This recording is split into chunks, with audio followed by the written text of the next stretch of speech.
আপনি জেনেও অবাক হবেন, স্ক্যাবিস বা চুলকানি থেকে হতে পারে ভয়ঙ্কর কিডনি জটিলতা। স্ক্যাবিস বা চুলকানিকে আমরা অনেক সময় অনেক এলাকায় খুজলি নামে ডাকি, এটাকে খাজলি নামেও চিনে থাকি।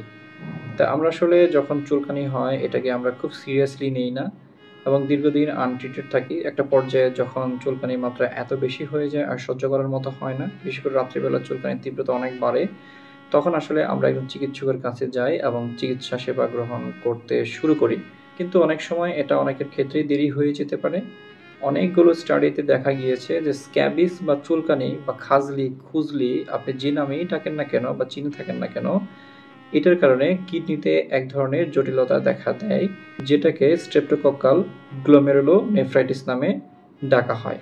তাই যে কোনো ধরনের চুলকানিকে আমরা অবহেলা না করে অবশ্যই একজন চর্মরোগ বিশেষজ্ঞের পরামর্শ নিয়ে ওষুধ সেবন ও ব্যবহার করলে আমরা এটা থেকে খুব সহজেই সেরে উঠতে পারি। স্ক্যাবিস বা চুলকানির চিকিৎসায় বাংলাদেশের বাজারে খুব ভালো মানের প্রায় 100% কার্যকরী ওষুধ রয়েছে।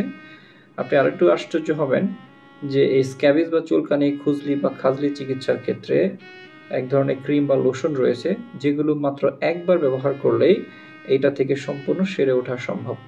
তাই কোনো ধরনের চুলকানিকে অবহেলা না করে অবশ্যই অতি সত্বর আমরা চিকিৎসকের শরণাপন্ন হয়ে চিকিৎসা সেবা গ্রহণ করব এবং সুস্থ থাকব। পরবর্তীতে কিডনির জটিলতা অবশ্যই ঠেকাবো। চুলকানি নিরাময়ের ক্রিম ব্যবহারের নিয়ম। Permethrin 5% cream. স্টেপ 1, ব্যবহারের পূর্বে খুব ভালোভাবে গোসল করে নিতে হবে। স্টেপ 2, এরপর পরিষ্কার টাওয়াল বা কাপড় দিয়ে সমস্ত শরীর খুব ভালোভাবে শুকিয়ে নিতে হবে। স্টেপ 3, শরীরে থাকা ঘড়ি, আংটি, ব্রেসলেট ও শরীরে থাকা অন্যান্য ব্যবহার্য জিনিস খুলে ফেলতে হবে। স্টেপ 4, এরপর গলার নিচ থেকে সারা শরীরে খুব ভালোভাবে ক্রিমটি প্রয়োগ করতে হবে। স্টেপ 5, ভালোভাবে খেয়াল রাখতে হবে যেন 2 আঙ্গুলের ফাঁকে, কবজি, পায়ের গোড়ালি, উরু, নিতম্ব ইত্যাদি জায়গায় খুব ভালোভাবে ক্রিমটি প্রয়োগ করা হয়। স্টেপ 6, শরীরে প্রয়োগ করা ক্রিম অবশ্যই 8 থেকে 14 ঘন্টা রাখতেই হবে। যদি কোনো কারণে শরীর থেকে ধুয়ে যায় এই সময়ের আগে, তাহলে সেখানে আবার নতুন করে ক্রিমটি প্রয়োগ করতে হবে।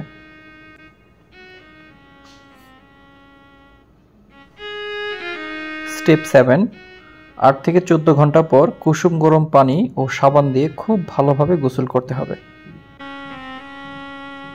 স্টেপ 8, এরপর আক্রান্ত ব্যক্তির ব্যবহার্য সকল কাপড়, বিছানা চাদর ইত্যাদি জিনিস গরম পানি দিয়ে সিদ্ধ করে ধুয়ে ফেলতে হবে। স্টেপ 9, প্রয়োজন বোধে একই নিয়মে 7 দিন পর আবারও ব্যবহার করতে হবে। পরিবারের অন্যান্য সকল সদস্যেরও একই নিয়মে ক্রিমটি ব্যবহার করতে হবে। চুলকানি না থাকলেও ব্যবহার করতে হবে।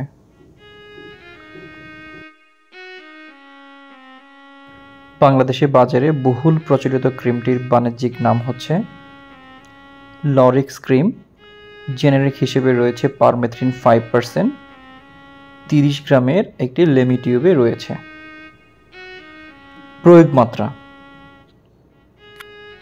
প্রাপ্তবয়স্ক ও 12 বছরের উপরে একটি টিউবে থাকা পুরো 30 গ্রাম ক্রিম সারা শরীরে ব্যবহার করতে হবে। 5 থেকে 12 বছর বয়স পর্যন্ত একটি টিউবের অর্ধেক টিউব 15 গ্রাম ব্যবহার করতে হবে। 1 থেকে 5 বছর বয়স পর্যন্ত টিউবের 4 ভাগের 1 ভাগ মানে 7.5 গ্রাম ব্যবহার করতে হবে। 2 মাস থেকে 1 বছর বয়স পর্যন্ত একটি টিউবের 8 ভাগের 1 ভাগ 3.75 গ্রাম ব্যবহার করতে হবে।